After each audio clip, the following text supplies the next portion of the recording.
Hey there team, and welcome to what I suspect is going to be a pretty long one. I'm going to just start now, but I think we do have a bit of a grace period.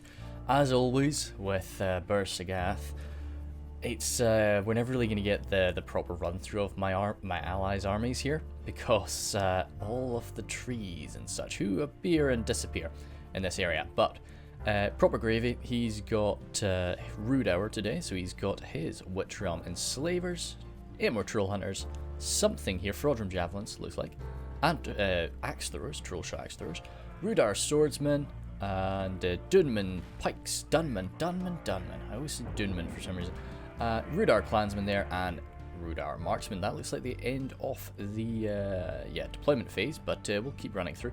Eastron Clansmen there, unarmored today, which is decent enough. They've got that little shield, and they're really just there for the numbers anyway.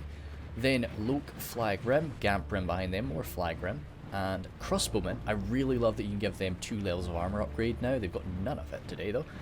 This is Pharaoh, so he's got his Dragon's Wrath. Guildsmen there, Camel's Shadow Guard, more crossbows, the Dragon's Breath Cannon with their new artillery crew, and the Scion Rim. More Scion Rim there, and yes, looks like, oh, Dragon's Wrath crossbows as well.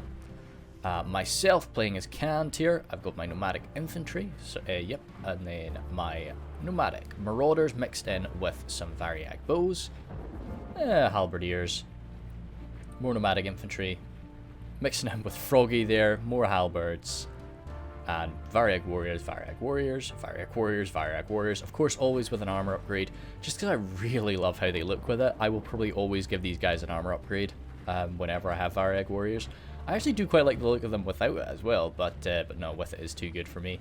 The Norad Storm Guard there, and Brotherhood of the Axe with some armor upgrades, just because, once again, love those face masks, and gives them a bit more safety, which is kind of like the Axeman Lasana, you know, like a really beefy Axeman can be quite useful, and then Norad Footman, of course, for that AP goodness. Froggy's got, he's taking Dunland, god damn it, why do I always screw this one up? But anyway, Grathlo Trackers, Snaga Skirmishers, Dunman Spears, Dunman Spears again, Grathlo Trackers, Snaga, I'm probably saying Grathlo wrong, it's probably Gwaithlo, then Dunlanding Veterans, half orcs, Troll Shot Axe Throwers, more Axe Throwers, Bane Guard, and then our last force here, actually, yep, last force is Infinity with his Southron Warband, more Warband, Southron Pikes, Beast Hunters, Spears, Berserkers. Oh, some Southron Pikemen falling behind their unit there, the Banner Carrier and such. And in the back, some Mid Berserkers and Trollmen of Harad. Any champions? Yep, seeing champions in Nafarat, but we're not seeing any demons, yeah? We'll try and spot them later if they appear. And all the way out front, we've got some Riders of War, thank for Froggy protecting us. There was a grace period here though, which sometimes you can, you can do this without a grace period, and that can leave, MSQ's a big fan of that. Sorry to call out his strategy, but he likes to, have a lot of cav at the start here, Grey Company, maybe if he's playing Arthedain, and tear you up as you advance toward him. Then Mac in the Wind, I think he was the host of this battle. The theme here was the evil men basically making a strike at the orcs. So this was an evil man versus orc battle, which was quite a lot of fun. Probably Sauron has fallen, and there is some sort of disagreement here now. Anyway, Uruk-hai Infantry, Uruk-hai Archers, and more Uruk-hai Infantry.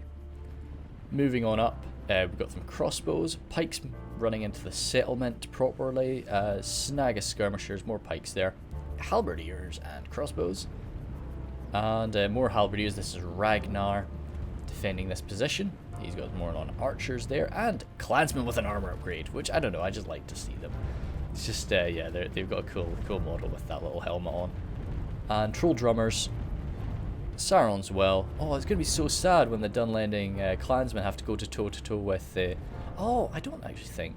He didn't bring any standard Dunlanding Clansmen. He's gone for the Dunman Spears instead. Interesting. Anyway, continuing on, we have the Blackguard of Barad-dûr, a Ballista there, Javes, Olakai, Minas Morgul chosen there from Ragnar.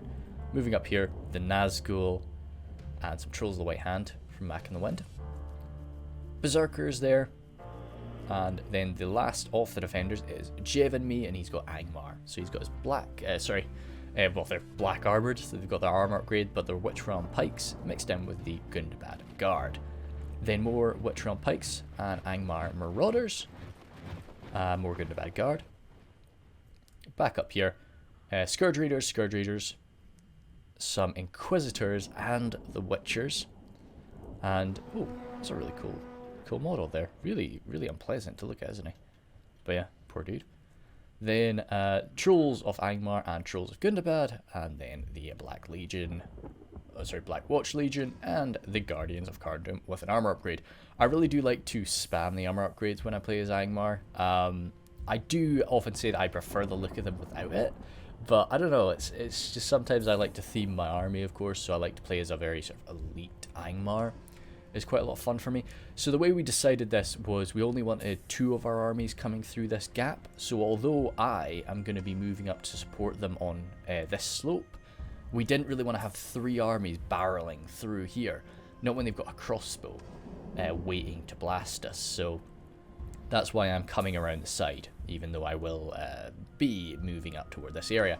The idea I've got for my archers here, I've got a lot of the Variag bows and, of course, the nomadic infantry, so they have got a decent amount of armor, for an evil man, and also they've all got their little shields and such, so they're going to be able to take up a lot of this sort of lower damage orc fire. Now that doesn't look too nice. We'll just stay at 2 times speed. As I say, it's been a while since I've done a bit of a marathon video, so I don't mind doing that. What have they got? They've got this little Champions of the White Hand unit. Oh wait, that's yeah, that's them. One thing that I'm remembering that I forgot to call out, and it's quite surprising that I did forget to call it out. Where are you, friend? You're not hiding. You can't hide. No. Oh, there they are. Okay. Hey, buddies. Yes, we have the Mumakil on the field today.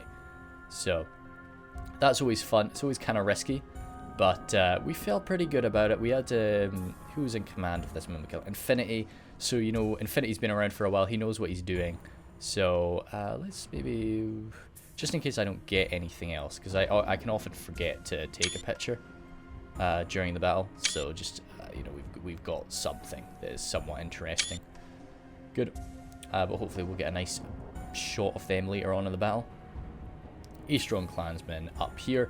I was kind of scared about the Eastron Clansmen leading the way like this.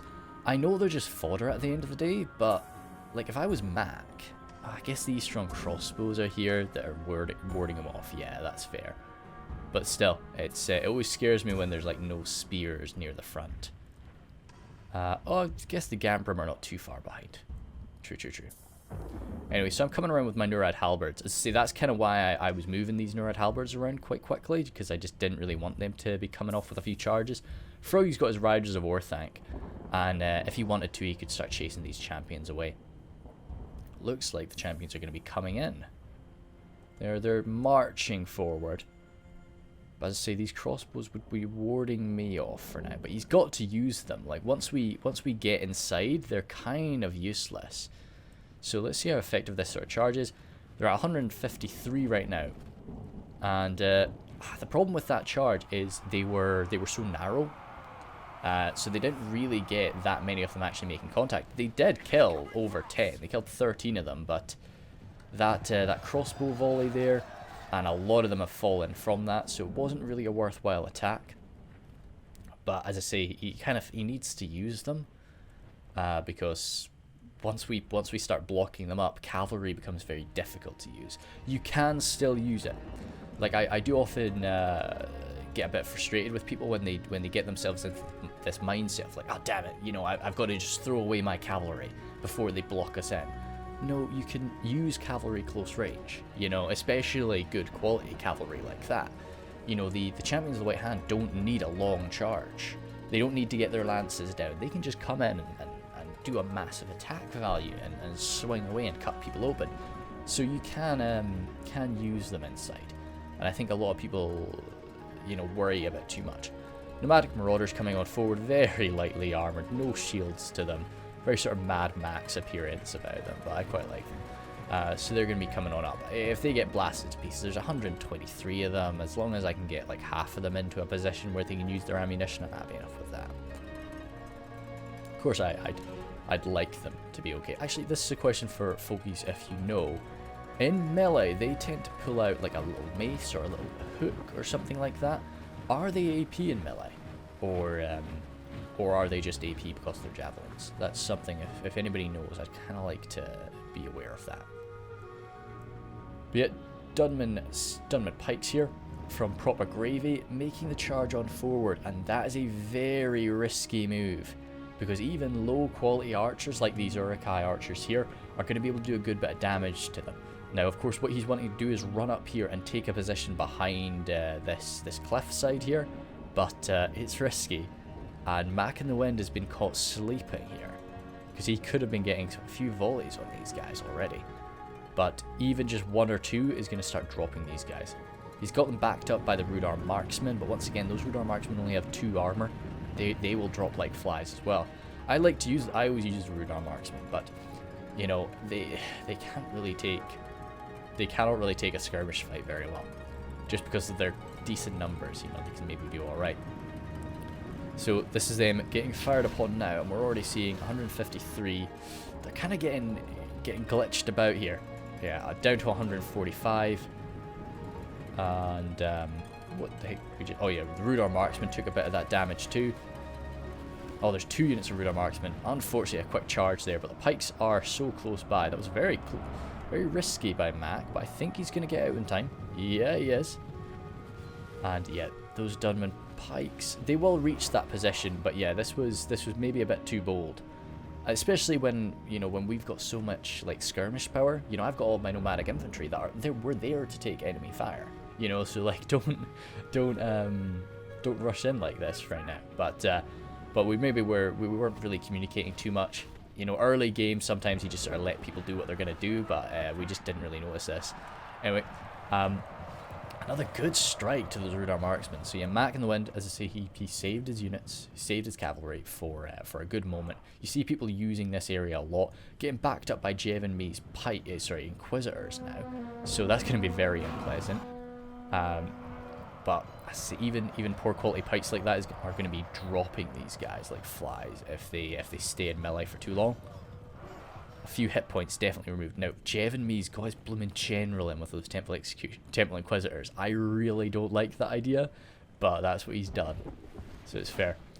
I'm getting some shots all the way back into my Nurad halberds, and even sort of spread out like this, I don't want them taking this fire, but kind of maximum range, well, almost maximum range, so I pulled them back anyway, just because I didn't really feel too comfortable about that. And I got my own archers firing up into them, trying to just keep them from firing, keep them firing at us, make them feel that they're threatened. They're not really threatened, you know, I'm killing off a few of them, but at the end of the day, that's what the Uruk-hai archers are here for. They're here to die, so he's not really so worried about them. The clash has not yet begun over here. We are seeing some shooting going on. My Variag bows, actually, I kind of wanted to split out. Or when it comes to Bhur Sagath, I like to do this. I like to send units to both sides. Sometimes you do just have to pick a side and put your entire force behind it, but since I was the middleman in this deployment, I was kind of split between both.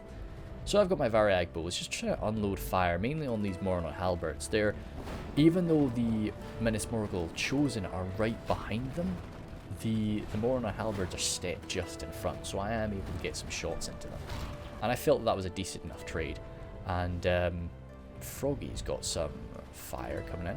Oh yeah, these all like high and jumped on out, just to mince through some of these Dunman spears, who just really are lacking the damage power. Of course, this interesting golden boy there leading them. Variag bow. I love to give the Variag bowman an armor upgrade, but I just couldn't afford to do it. So that's this is of course what the Variag warriors look like. So you can see I'm a big fan of this look as well. It's just not as cool as, in my mind, as like the Japanese look. So I've received a good bit of fire as well, which I was quite happy with. You know, I was quite glad that I'd managed to make them shoot at me a little bit. I always feel pretty good about that. But all the while, if I can just kill off a good few more of those Moron and halberds, I'm happy. But so far, this is... we've moved up the Dunman pikes, so they're holding the line there. But we are nowhere near ready to launch a proper attack. So it's a bit of a stalemate right now. I'm just trying to tease out some more shots, but Mac in the Wind is being a bit careful. These Eastron clansmen, unfortunately for them, their shield is on their left side, so if they did take a shot, they would die like flies, but, you know, it really is just a bit of a waste of ammunition. We kind of want them to shoot at units like that.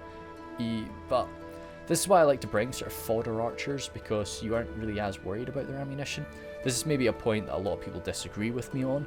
I use fodder archers against enemy fodder, whereas a lot of people feel, you know, you just shouldn't shoot at fodder full stop. And I get that, but I don't know. Like, everybody's got a different way of playing, and generally I will often, you know, I'm actually sort of going back against what I said in my previous battle of, like, if you see your allies are making a mistake, you should try and mention it to them. But there are times where you may not feel that you're making a mistake, and yeah, don't change your, if you feel you're doing the right thing, you know, don't just change your playstyle because at the end of the day this person can't control your army for you. You know, you've got to they can't babysit you. They may know the better thing to do, but they can't just watch your every move and tell you what to do. So if you start trying to follow their plan, and then they stop paying attention to you, and you have to try and keep following a plan that you don't understand, it's going to go badly. So just, if you've got a playstyle in mind, if you've got a plan for how you want to tackle something, just, yeah, you know, like, don't let other people sort of stop you. So I do often sort of say to people, like, you know, if you, you can blame me if we lose. And luckily, every time I've said that, we've won. So, you know, I've been okay. But I will no doubt say that and end up losing a battle at some point. So what have I kind of got here? I've got my Variag Bowmen, but apart from that, I've got a lot of troops just held in reserve here. The problem with this open area, I tend to call this the courtyard. It's such a dumb, it's not a courtyard, but like it's just an easy way for me to explain it. And the problem with the courtyard is you can get shot at from so many places that I try not to have my troops gathered up here, unless they are nicely shielded like the Narad footmen. So just keeping them back there, even though they're much further away from the fight, I know that they're going to be safe. So I'll do that until I feel the opportunity to approach with them. So I've got my nomadic marauders here, and I was kind of trying to just get some volleys into the Inquisitors as they come in and out. We're seeing this nice blue from the Barrow Whites. I absolutely adore the blue tone to them now. I love the models, but I don't know who in the team came up with the idea to give them this sort of like turquoise color, but wow, I love it. I really, really do. It makes them look so ghostly, and yeah, I'm a big fan. Eastern Clansmen coming forward, quick little charge like that. Yeah, the Eastern Clansmen are not going to do anything to those Inquisitors. They're getting a good few slashes. I was about to see one die, I was sure, but no. But still, every time they come forward, I'm trying to get a volley with my javelins. I'm getting my archers over here. Now that they've stopped shooting at me, I get my Variag Bowmen, and I'm trying to shoot the pikemen in the back. A lot of my shots, though, are going to be going into the Barrow Whites, which is a bit unfortunate. Jev and me has been really clever here. He's managed to get his Barrow Whites. He's got 2 units, and one of them's in front and one of them's behind. So I can't really, you know, we can't shoot them from the back, and we can't throw javelins at them from the front, which is, of course, the best way to get rid of pikes. Anyway, we've got a bit of a clash going on here, as Froggy's Dunman Spears have attacked the Moron, out of ammunition Moron archers from Ragnar, so they will slice through those guys without much issue.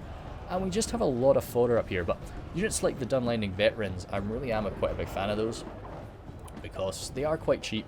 You do get quite a lot of them, but you are, you know, they're competent. They can hold their own.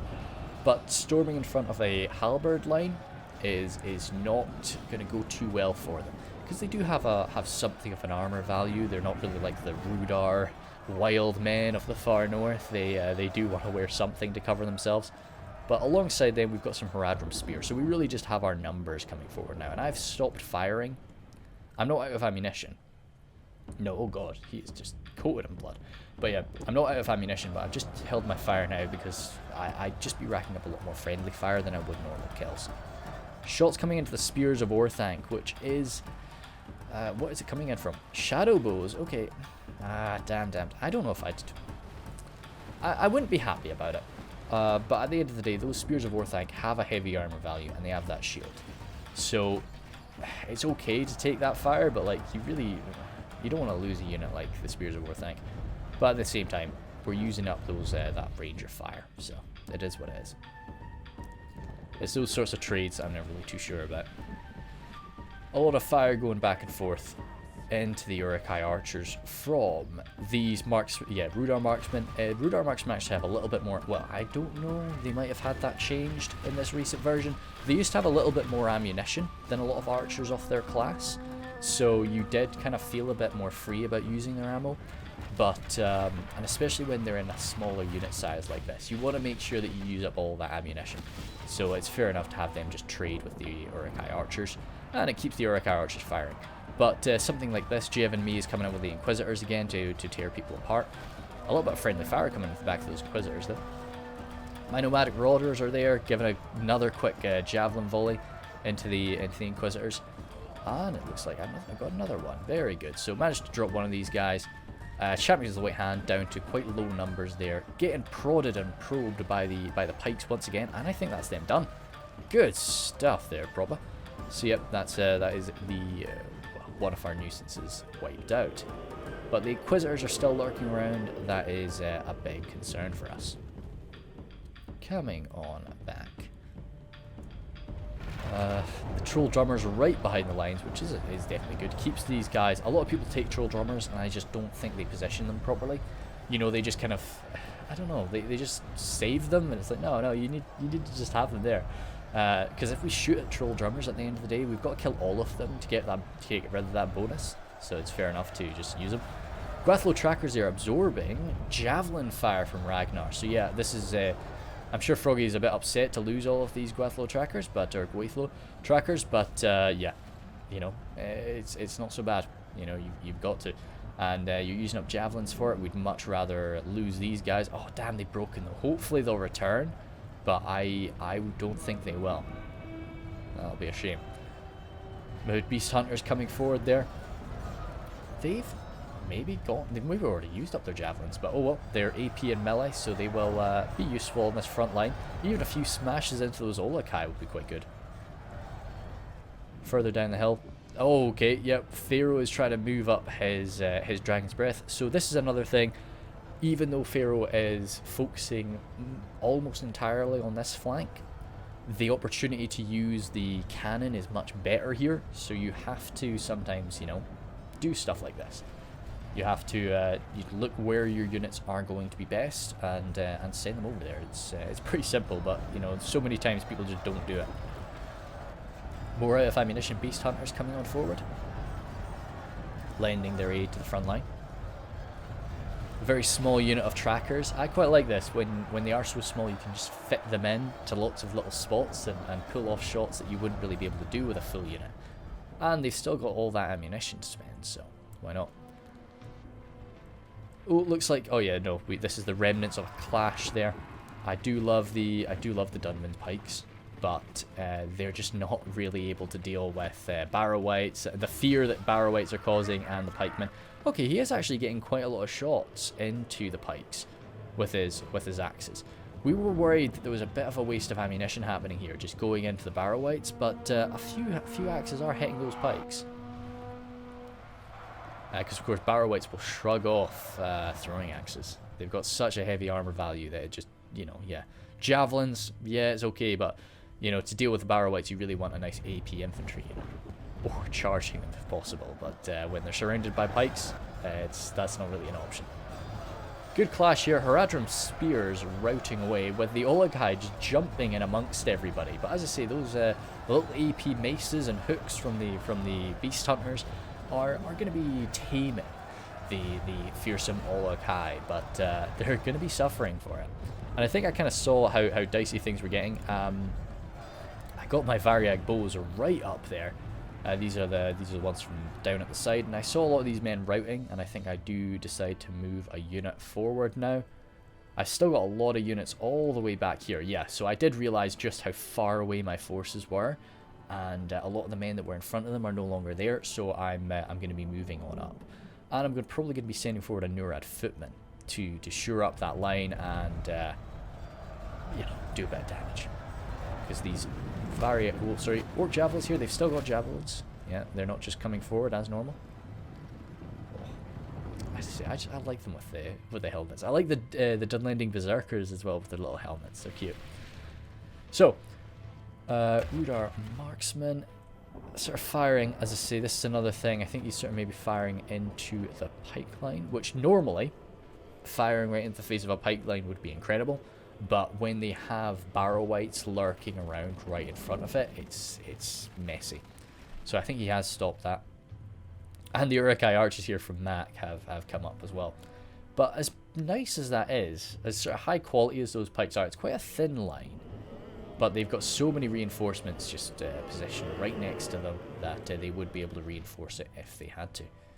Stops us being able to get some good use out of something like they don't, you know, maybe we've got the Herenidane Rangers or demons lurking nearby. You know, they need to make sure their line isn't just going to get eviscerated like that. Spear guard there, the half orcs have arrived. Adunheim shadow bows have been launched up into melee, and quite nice damage on them for like a, you know, for a ranger unit. So, but say I always like rangers in melee. They're just a lot of fun for me to use. I got my Nurad halberds here as well, so we've got some good mid-tier quality coming up forward now with the half orcs and halberdiers. These 6 Gwithlo trackers just getting minced by that one Olokai, but we really want to make sure that they don't end up routing, because as I say, they might still have a full unit worth of ammunition. So I think they're good at it though, because yeah, they're not gonna, there's only 2 of them left, and I think this one Olokai is going to be dealing with this last man. Come on, nope, he's done. Damn, hopefully they did use up most of their ammo. But yeah, that Ragnar's just got him lurking behind the lines. So I grab my Nurad footman and give him a charge. Good little axes there, just little war picks or whatever you want to call them. Oh, dropping one. He's probably going to kill a guy. No, he managed to survive a strike from this Olokai captain. But no matter what, these guys will just stab and hack into him, and they will take him out Ricky Tech as he charges them. And that will be that unit of Olokai sorted out. Coming on back now. We're at 18,000 frames. This has actually gone quite fast. But Temple Inquisitors coming on back now. Probably wanting to just give a quick charge on these Eastron clansmen, rout them off the field. I don't think I've got any javelins nearby. No, damn, I really should have. Just to make them pay for that. I'm surprised those Eastron clans... Oh no, they broke there. I was really surprised that, you know, they didn't just break earlier, but no, that was good. Just routing the fodder off. But it had taken a lot of losses, it had done its job. And yeah, I'm getting my... Yeah, I saw how nasty that was, so I'm getting my nomadic marauders up there just to try and ward them away from doing that again. Because my previous unit of nomadic marauders is, of course, out of ammunition. I think they had been shot to pieces too, the poor boys. There might be somewhere still alive. Variag bowmen here. Still with their ammunition. I tried to, you know, I was getting some decent shots, but as I say, with the barrow wights there, I just wasn't really trading well. Rhudaur marksman facing off against this unit of Uruk-hai archers. Still just sort of mincing into them. As I say, I think this is, you know, it's decent enough. I always think archers matter a lot more to the defenders than they do the attackers. So if you can just, you know, exchange your fodder archers for their fodder archers, that's great. Sauron's well standing by. The thing with the evil men, apart with the exception of Umbar, and even Umbar, like, we don't really rely as much on armor as the Western Kingdoms of Men. So units like the Sauron's well are not going to be as beautiful against us. I guess Rhun likes... The thing is, a lot of evil men, they have like a decent armor value throughout. Please don't tell me this is a rout. Okay, no, I don't know what I had done. I think that was a misclick. Sorry about that, boys. Yeah, A lot of evil men, you know, we just don't really rely as much on our armor, and our armored units are always sort of about mid-tier anyway, like about a mid amount of armor. You know, like I love the Bellicith units. If any of you guys have seen the way that I play Umbar incredibly elite. So that's basically, the Bellicith units are my entire army. Apart from, I take some Belegar archers and some Belegar footmen, and some pikes, to be honest. But you know, I've got all of the Bellicith units I can take, and my Numenorian shield guard as well and such. So I'm a big fan of using all of these guys. But even then, the armor of the Bellicith units isn't as good as you might think. So it's even with the armor upgrade, which of course I give them. And so yeah, when people come cracking down into you with AP, it's you know, it's not going to do as much as they might think. But we are making some good ground here. I said that I was mostly going to be supporting there, but in reality, I've spent most of my forces over on this side. But we're making some good ground, and there currently are no reinforcements, so it looks like we are about to push up to the face of these Dunlanding clansmen, and behind them the Minas Morgul Chosen. So a lot of spears there. It's kind of cool, this mixture of like really quite high quality spears with the fodder spears of the Dunlanding clansmen. So that'll be fun to see how they mix up together. Carry on up here. Looks like Proper Gravy's coming in for another attack. Now the issue here, the morale of the Rhudaur swordsmen, the morale of Rhudaur as a whole is fantastic. I really like it's one of my main pulls about Rhudaur. When it comes to any Total War game, I always love to use the factions that have like a very good morale value, just because I need my men to stay in the fight until they're gonna go die. Like, I don't need the strongest men, but I need the bravest. And that's kind of, Rhudaur is very good for that. Yeah, they're not absolutely fantastic. Their armor is terrible, but they're gonna stay. But the problem is these barrow wights are causing fear, and if they start to take damage very quickly, this is going to be over for us. As bad as the Rhudaur swordsman armor is, they do have that very sturdy shield. So as long as we can keep getting shot at from the left side and from the front, they're actually going to do okay under that arrow fire. It's not as good as, say, if we were charging them with something like Gondor infantry, but you know, gosh, it's you know, we take what we can get. So I've got my Nurad footmen coming in here now, because this does kind of look like an actual attack. It's kind of bouncing off for now. We're really lacking the AP on the front line to deal with these barrow wights. So that's why I'm coming in with my Nurad footmen. I'm just wanting to slam through that mob of wild Northmen and get through and hack my picks into the barrow wights. But I really, if I'd been more prepared, I would have led this charge and then had the wild men charging in behind me. Because working their way through, you can see my little purple boys. Actually, we're doing an okay job. We're getting in. Good stuff. Yep, nice. Barrow wights, you know, it's over for these barrow wights now. But he matches that by charging the pikes on in a little bit more to make sure that they're in the fight. Get my halberds up there now, and as I say, this is sort of us committing to our first real engagement over on this side. While Pharaoh's crossbows and my nomadic marauders look for a shot. Oh, looks like I'm kind of... What am I doing there? I think I've lost my bottle. I think I'm scared. I'm falling back. I think I kind of realized that this is maybe done. Yeah, I think we kind of realized that this was maybe not going to work out, so we pulled on back. And I don't really have the reinforcements there to reinforce that properly. Anyway, I've got men coming up, but we'll see. Anyway, clash over here. We're facing things a little bit better. There's not really a phalanx in our face. It's just sort of the Blackguard are going to be tough to push through. The Sarons well and the Minas Morgul Chosen will hold the line, but up against a nice sort of Nurad halberd phalanx backed up by so many numbers of the Southrons, we will be able to make some good ground here. We've got some more Olagai from Ragnar coming up though, so that might change things. But now that we've kind of taken this flat ground, we can get our units placed here and start laying shots into them, which is always good. Yeah, see, the wild men are holding. I should have come on in. I don't know why. Yeah, that was a bit unfortunate for me. Oh well. Nomadic marauders here, taking fire there from that ballista.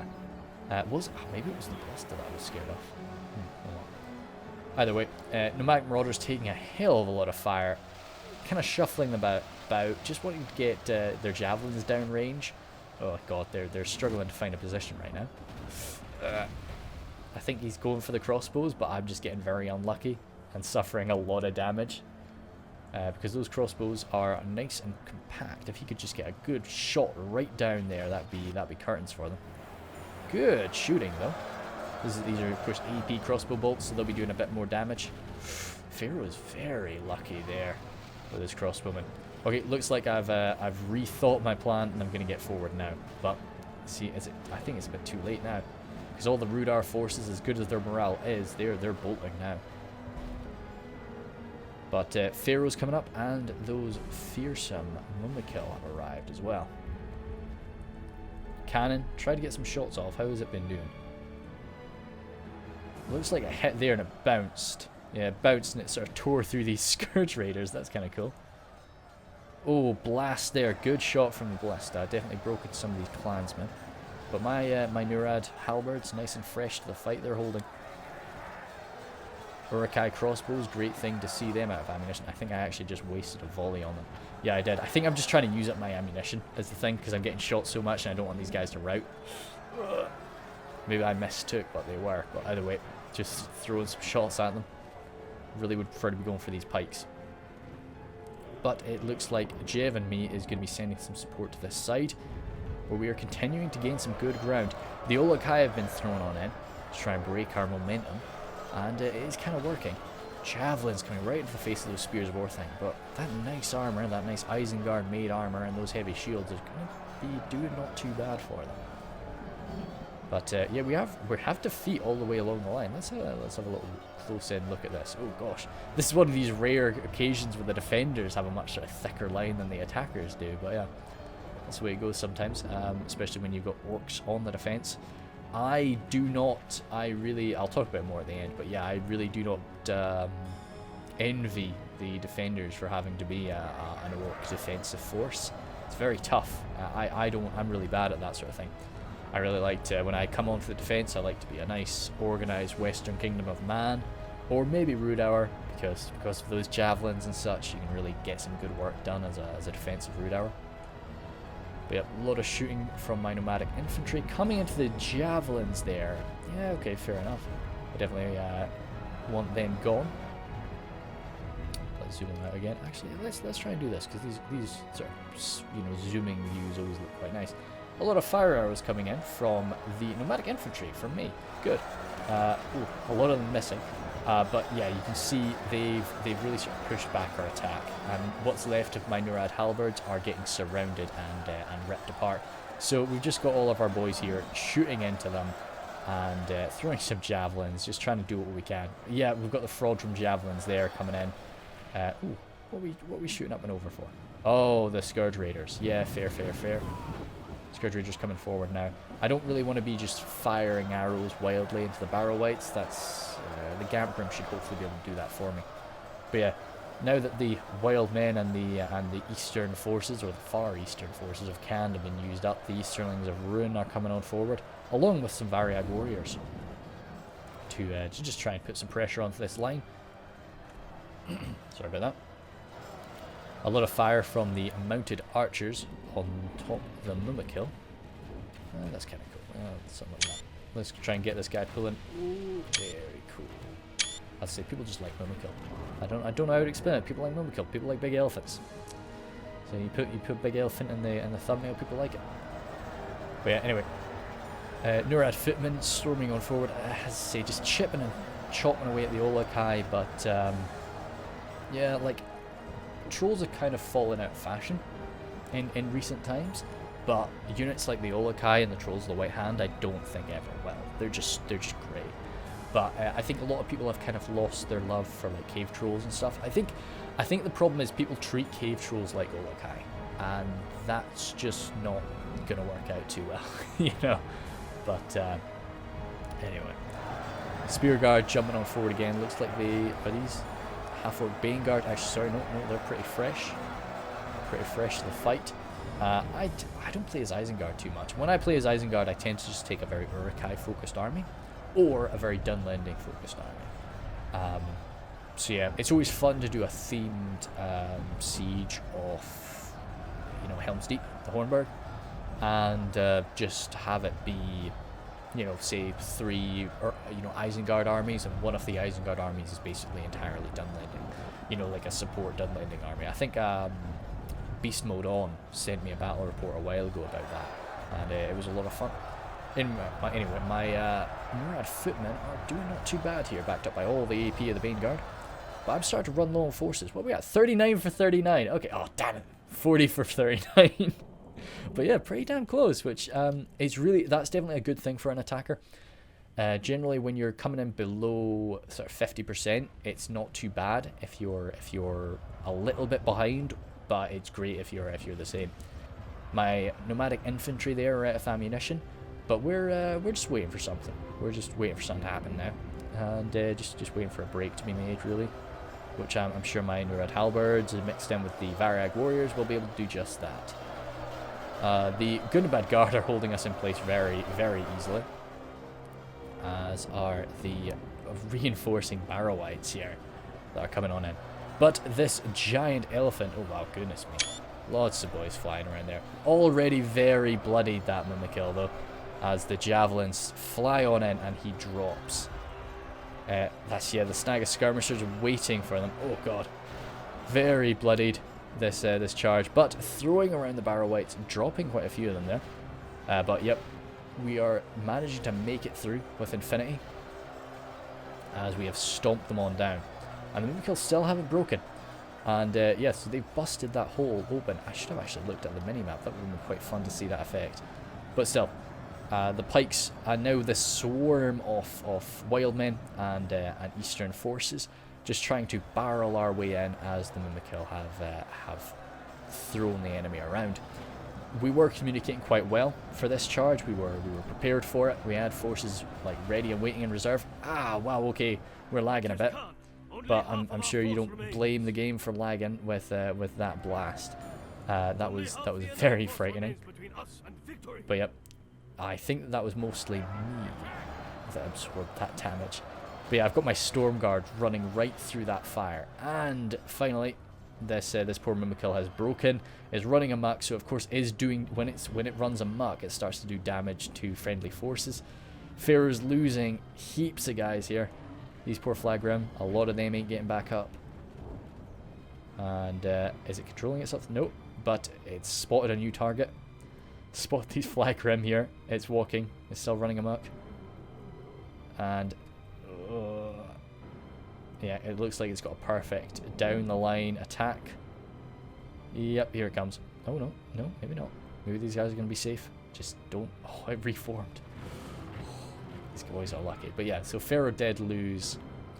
He lost a good sort of 20 Flagrim there, and he lost about 10 crossbows. But barreling through our lines like that has definitely hurt us. Still, we've definitely gained a lot more from the Mimikill than we've lost from it. Even if this fallen Mimikill is stopping a few of us from pushing in.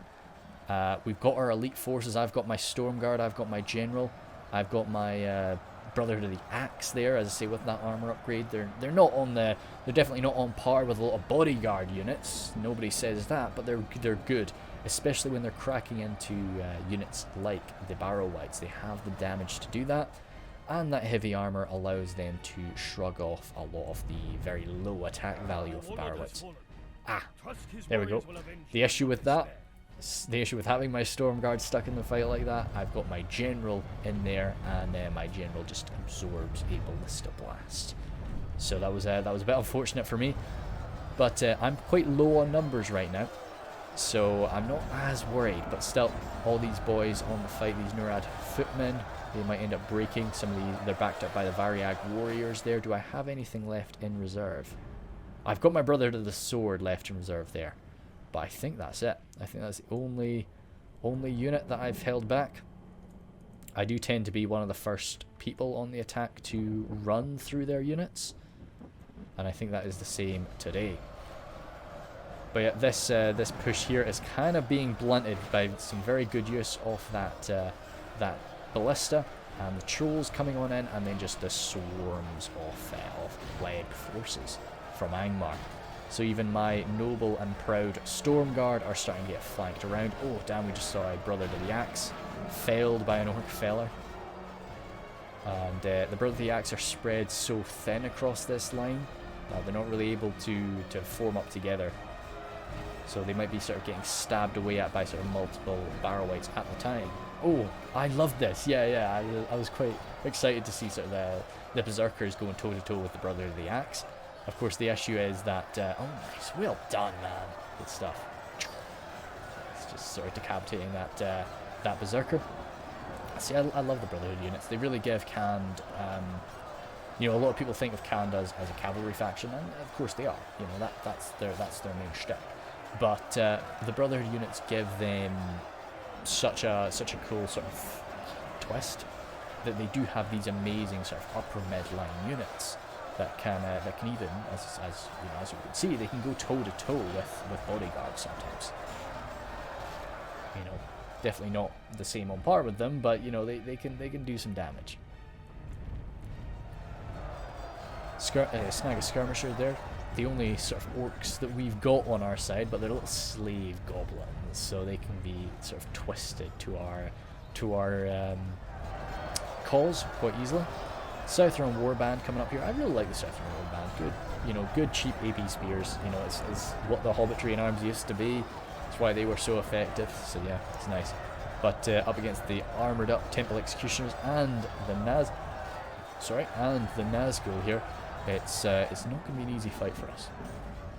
The Spears of Orthanc still rattling their crossbows into these backlines, into these pikemen, into the storming Temple Guard. A few of them still have their bows out, but most of them don't, so it makes me think that there's still maybe 1 or 2 arrows left in the bunch, but I don't think there's a full volley. Which usually, you know, yeah, usually most of them will take out their swords at that point. Flagrim coming up here, as I say, very similar to my Nurad footmen. They are going to be providing a bit of AP here. The Orc Fellers won't really care about that, but the Orc Fellers seem to have broken. Yep, they've broken. They're running through the lines. Scion Rim there. The Scion Rim no longer provide a morale buff either, which was something that kind of surprised me. So they are just sort of good quality spears nowadays. But that should be enough to just swallow up the barrow wights. Reinforcements are coming, but the Guardians of Carndum certainly, but the Uruk-hai crossbowmen are more just sort of numbers for the cause. It really will be a much more... the Guardians of Carndum are going to be useful there. A few of them are getting caught up on this fallen Mumakil though, which is great for us to see. Trolls, more Trolls of Gundabad. Actually, was it the Trolls of Angmar that we saw before? Maybe. As this is once again something that I really like to point out, just sort of the size of the Trolls of Gundabad mixed in with the Trolls of the White Hand really sort of just shows you the difference in the troll qualities there, just by the sheer size. A nice fresh unit of Uruk-hai infantry definitely can do a lot of good work toward the end game. That ballista there is out of ammunition, thank goodness. So probably the crew will have been sent forward. Over here, this line is getting pretty thin now, so we do need to reinforce it. As I say, I've only really got my Brother to the Sword, so come on in now, and I'm sending them. So armored up Brother to the Sword? Actually, no, maybe. I couldn't really say, but yeah, I would have liked to have gotten them armored up, but I don't think they are. But yeah, Brother to the Sword, they'll do not too bad, but up against a unit like the Temple Executioners, that's maybe a bit beyond them. But supported by the Southron Pikes, we should be able to do some good work. And that is my last unit. So everything I've got now has been sent into the fight. Which now it's a bit more of a waiting game for me. As I still maybe have some Storm Guard. Yeah, there's still 1 or 2 Storm Guard up there. And maybe some Brother to the Axe. Yes, yep, we're still seeing a Brother to the Axe. Still 24 Brother to the Axe up there actually. But they're wavering. So hopefully they organise themselves. They've broken there. That was 21. That's a shame. But I guess they are around a lot of fear-causing units, and they have been taking a lot of damage. So, and yeah, it would have been great to have gotten to go toe-to-toe with the Trolls of the White Hand. They could have been a good match for them. But no, I do not really blame them for running. Proper gravy's got some Rhudaur swordsmen that have come into the side here, battling up against the Guardians of Khorne Dûm, but with that armour upgrade, they'll be a bit messy. But still, the high attack value of those Rhudaur swordsmen definitely counts for something. 8 more troll hunters over here. Now with a cat at my feet, hopefully this won't be too complicated. She will probably be a bit of a pain in the ass, but we'll see.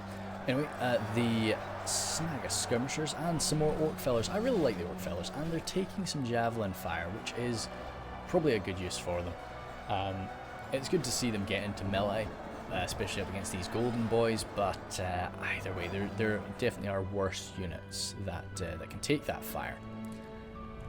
What I really do enjoy is the mixture. I saw it once before on a Greyhaven siege, where one of the attackers mixed his Angmar halberds, no, sorry, not Angmar halberds, Angmar pikes, and his orc fellers in together, and I thought that was really cool, sort of AP mixed in with the pikes quite nicely.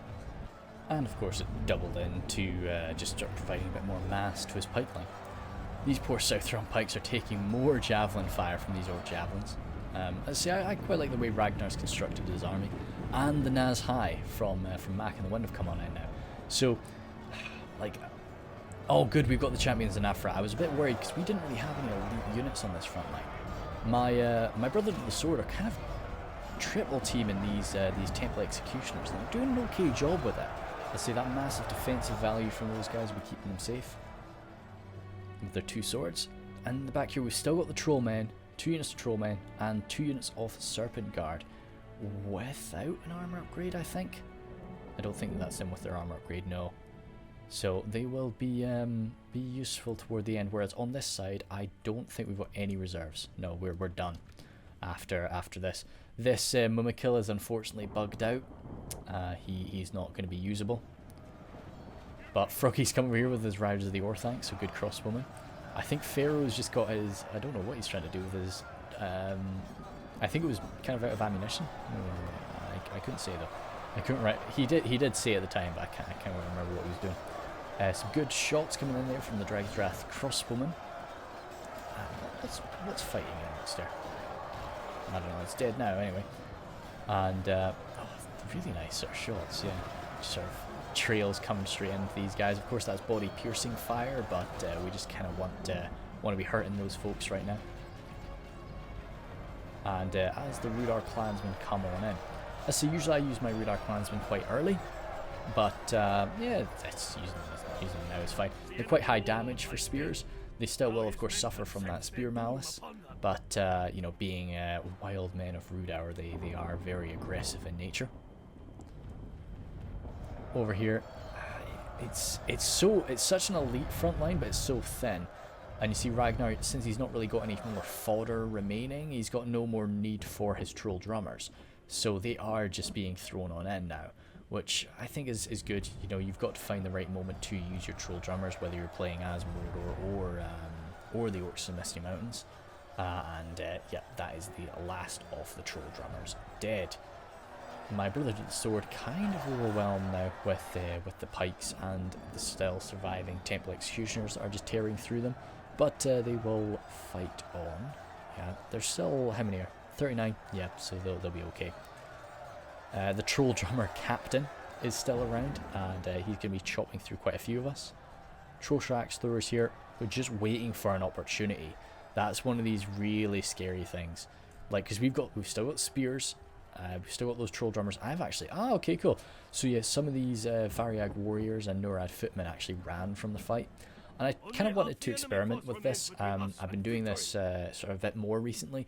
When a unit back in the day when a unit routed from the fight, I would usually just try to throw them right back in as quickly as I could. Whereas now, I'm just, you know, when they're exhausted, I'm just sort of leaving them out of the fight. Just trying to get them some of their fatigue back, you know? And get them back in there when they're sort of, even if I can just get them from exhausted back up to being tired, that might be enough. So that's why those men are resting at the back. Good shots coming into the Scourge Raiders here, definitely a good target. Those fearsome Inquisitors are still around now, and if they find a good opportunity to come in to slam us, that would be very unpleasant. Looks like they're going to go for the Rhudaur Axemen, but a few Barrow-wights in the way might be breaking that charge. We'll have to see. Gosh dang, it's so bloodied now. I really like that we can do this on version 2 shaders again. And you don't get the dirt texture anymore, you just get the blood texture, so we can actually sort of get like a very sort of bloodied unit.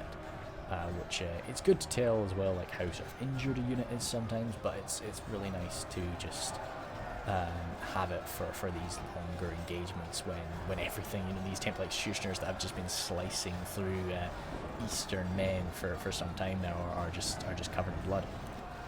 But the Orc Javelins there will be broken shortly, I'm sure, but the Naz High are quite fearsome. The Spears of Orthanc, they are definitely 2 hit points, of course, but they're not really going to be able to go toe to toe with stuff like the Temple Guard, and of course not the Naz High. But I've sent forward these Nurad Footmen. They were resting, but that's then broken now, and they've just been getting sliced through with this wave of elite units. But the thing is, once that force is destroyed, we can get some javelins, we can get some axes, and we can get some crossbow fire into them, as we can see right now. So every one of those axes, even though it's coming into a heavily armored enemy, is going to be doing some good work. It's they're still, I'm surprised these guys are well done. 4 little snagger with their javelins still, so they'll probably be able to fire until the end of the game now. Barrow-wights trying to fall back. The problem with being on the defense and using Barrow-wights is you just can't really do that. Usually, you know, you can try to jump back to the next level, and as long as your men are not engaged, you can probably outrun the attackers, especially if you're sort of skirmishing away with them. But when you've got a unit like the Barrow-wights, that's just not going to happen. I think he wants to maybe get some point-blank Dragon's Breath fire. It's risky. I don't know. As soon as these flag run break, you could get some point blank fire, but I don't think that Dragon's Breath cannon is going to want to fire through his men, even if he'd really want that to happen. Guildsmen there, throwing off their Nafatun. Actually, do they use Nafatun still, or do they just throw little daggers? I couldn't say. Crossbow fire coming on into the Black Legion. Zooming back on over, and they really have just been going all out for these initial defensive points, but we've broken through now, and with the help of all of the axe fire, they've decided to fall on back. 2 Trolls of the White Hand coming in to try and go toe to toe with the Troll men, back up the Uruk-hai pike defences that have been left to sort of fend off the attackers and save the Black Numenorians. Troll Axe throwers there. My Variag warriors are advancing forward. As I say, I was wanting to rest them up. That's the one complaint I've got about Medieval 2, is just how long it takes. I've always sort of thought this, how long it takes your men to get fatigue back. That is one thing that I think the later games do a lot better. You know, pulling your men out of combat to rest them is actually a legitimate strategy. You know, whereas in Medieval 2, you know, unless you've got a very long I don't know about that. Yeah, I know what he's trying to do, but I don't know if he can damage that. Oh yes, he is damaging it, but I just feel that's maybe a bit of a waste of ammunition to be going for the Dragon's Breath cannon. Unless you could light it on fire and it just destroys itself, but no. Either way, there's still 3 witches there from Jev. Of those 3, 2 of them can still throw.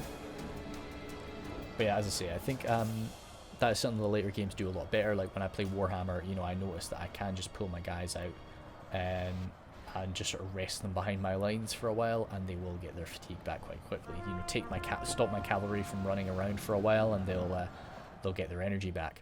Whereas in this, it's kind of pointless to do that, unless you're in a very long siege, as this one kind of has been. So I wanted to try it.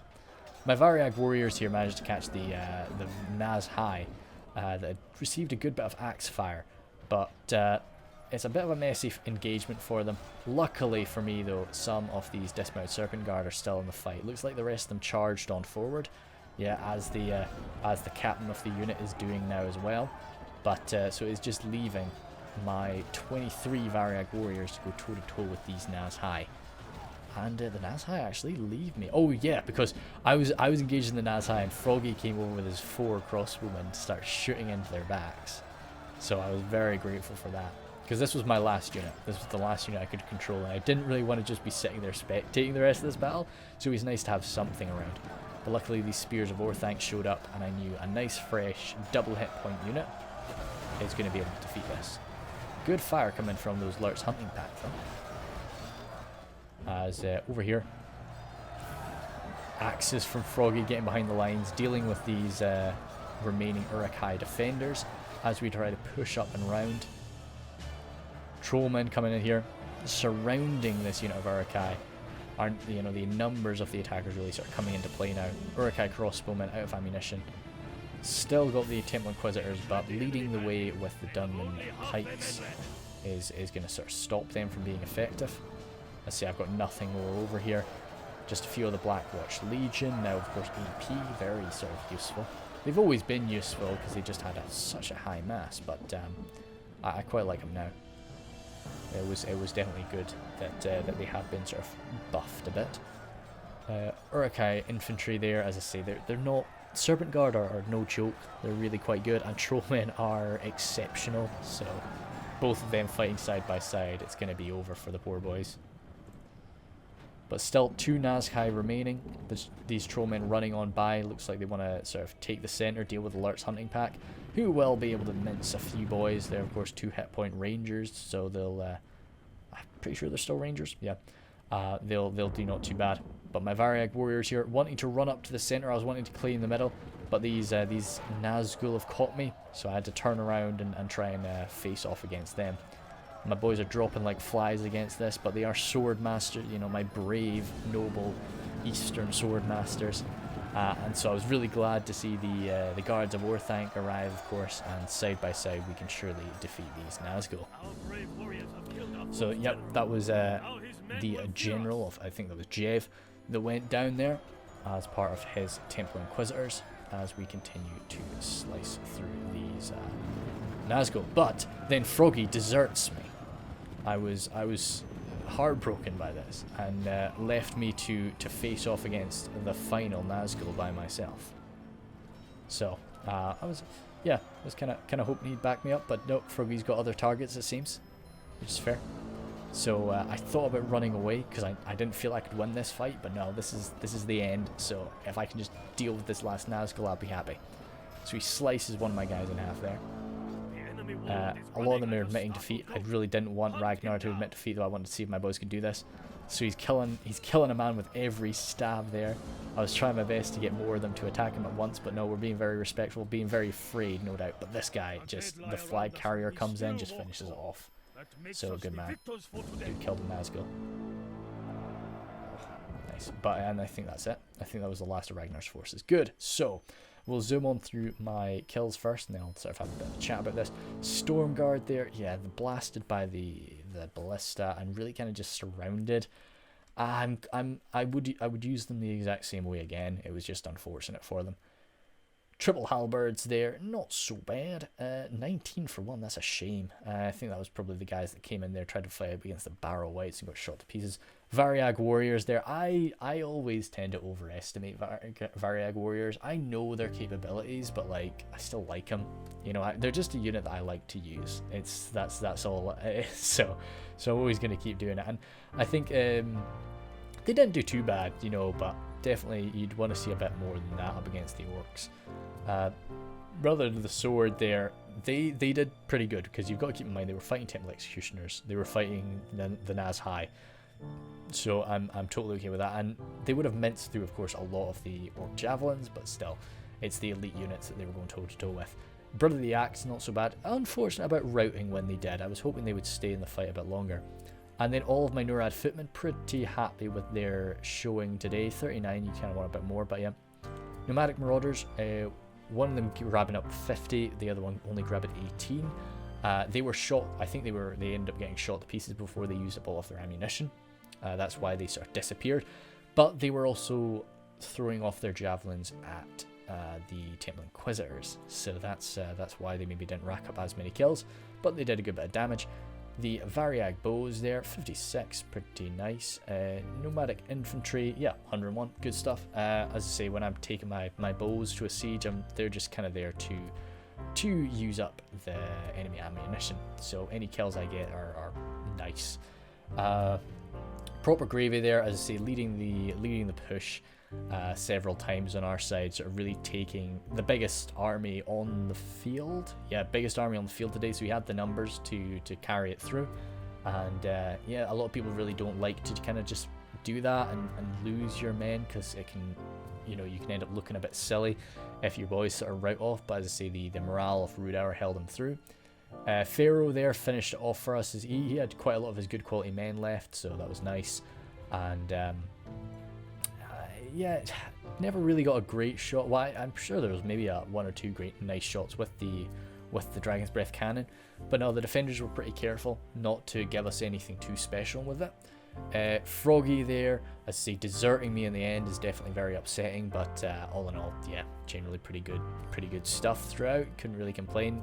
Good use of Dunland, who is quite a risky faction to take, as they're not really as competitive as the others. And Infinity, yeah, with his Mumakil, man, like, I don't know. I always feel that I know we need a good, easy way to kill Mumakil, but you know, they just feel like they die real quick sometimes. But I don't know. I see them getting used very effectively sometimes, but a lot of the time they just sort of are getting blasted down. But at the same time, trying to force your way through a defensive siege, you're gonna die very quickly either way you're meant to. So yeah, I'd have to sort of see them, and you know, if we tried to buff them, the problem is then, if you don't take the counter to them, then you're destroyed if we end up buffing them, you know. So I don't know what could be done with them really, if anything needs to be done. I don't really know if it does. Anyway, Mac in the Wind, yeah, unfortunate about taking a lot of axe fire to the Naz High toward the end. That was just a bit of absent-minded stuff, but yeah, the rest of the play, very good. Uruk-hai pikes are of course very tough to break your way through, and of course mincing us with the ballista. Ragnar there, as I mentioned, I really quite enjoyed his army composition. Definitely ripped through a lot of us, a lot of javelins, not a lot of archers. Really sort of much more focus on javelins, which is important, I think, for a map like Bhur Sagath, when you can limit how much the attackers can really shoot you, and until sort of toward the end, which we've seen that a few times. And then Jev and me, yeah, Barrow-wights were pretty solidly used. I quite enjoyed that. Very sort of tough to smash through them. And yeah, Temple Inquisitors nicely utilized throughout. So yeah, as for the battle as a whole, it's very tough to defend as the orcs, I find. As you can see, it's possible. They did a really good job there, but it's definitely tricky. The evil men can generally get away with it a bit better, but still, it's like so many times in a good versus evil scenario, you'll always get good on the defense, which is kind of annoying. Like, because it's nice to see good on the attack sometimes, but the reason for that is just because evil is generally, you know, better at attacking, and good is better at defending. Now it's more, I feel it's not that they're better at it, it's just sort of their armies naturally fit into those roles a bit nicer. By the way, then apart from that, yeah, it was really cool that they defended those initial 2 choke points. Usually in Bhur Sagath, you defend the initial choke point, and then you fall back to the final choke point. It used to be the case where you defended like every choke point on the way up, but I think people have realized you're kind of better off defending really hard at the start and then really hard at the end, instead of just having little defenses throughout. And but this time around, they just went all out for that first defense, and I don't really think that went badly. Like, well, it went pretty well for them, of course. I don't know what I would have done differently as a defender. Yeah, like it was just our drilling at them over and over and over, you know, and that really got us through. All in all, though, it was a lot of fun. Right, thanks guys.